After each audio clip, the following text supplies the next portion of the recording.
Hi friends, ఈరోజు ఈ వీడియోలో ఆంధ్రప్రదేశ్ రాష్ట్ర ప్రజలందరికీ ఒక ముఖ్యమైన అప్డేట్ ఉంది. రాష్ట్ర ముఖ్యమంత్రి నారా చంద్రబాబు నాయుడు గారు మే నెలలో అమలు కాబోయే పలు సంక్షేమ పథకాలపై ప్రభుత్వం స్పష్టమైన తేదీలతో నిర్ణయాలు తీసుకుంది. మొత్తం 5 ప్రధాన పథకాలను మే నెలలో అమలు చేయాలని కేబినెట్ ఆమోదం తెలిపింది. ఈ వీడియోలో ఏ పథకం ఎప్పుడు అమలవుతుంది, ఎవరెవరికి లబ్ధి అందుతుంది అనే విషయాలను పూర్తిగా వివరంగా తెలుసుకుందాం. అండ్ వీడియో మీద నచ్చితే లైక్ చేసి షేర్ చేసి సబ్స్క్రైబ్ చేసుకోండి ఫ్రెండ్స్. సో ఏమాత్రం లేట్ చేయకుండా వీడియోకి వెళ్ళిపోద్దాం. సో ముందుగా చేనేత మరియు పవర్లూమ్ కార్మికులకు ఉచిత విద్యుత్ పథకం మే నెల నుండి అమల్లోకి వస్తుంది.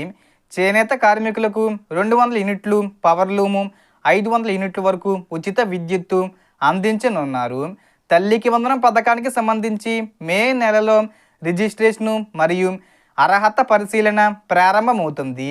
అర్హులైన వారికి జూన్ 12న 13,000 రూపాయలు నేరుగా ఖాతాల్లో జమ చేయనున్నారు. నిరుద్యోగులకు కూడా గుడ్ న్యూస్ ఉంది.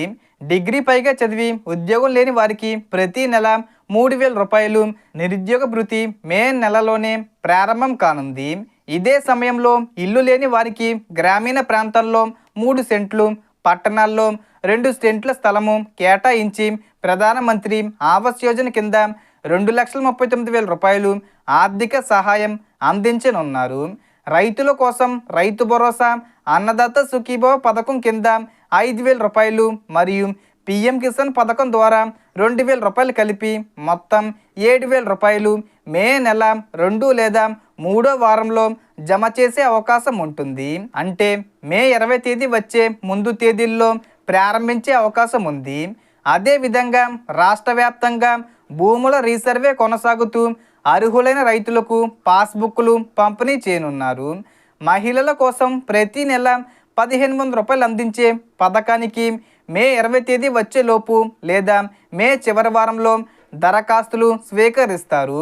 జూన్ మొదటి వారంలో డబ్బులు జమ చేసేలా ప్రభుత్వం ప్రణాళికలు రూపొందించింది. ఈ పథకానికి 18 నుంచి 60 సంవత్సరాల మధ్య వయసు ఉండి రేషన్ కార్డు ఉంటే సరిపోతుంది. వివాహ స్థితి లేదా విద్యా అర్హత అవసరం లేదు. సో మొత్తం ఇన్ఫర్మేషన్ ఫ్రెండ్స్. మీకు ఈ వీడియో నచ్చితే లైక్ చేయండి, షేర్ చేయండి అండ్ సబ్స్క్రైబ్ చేసుకోండి.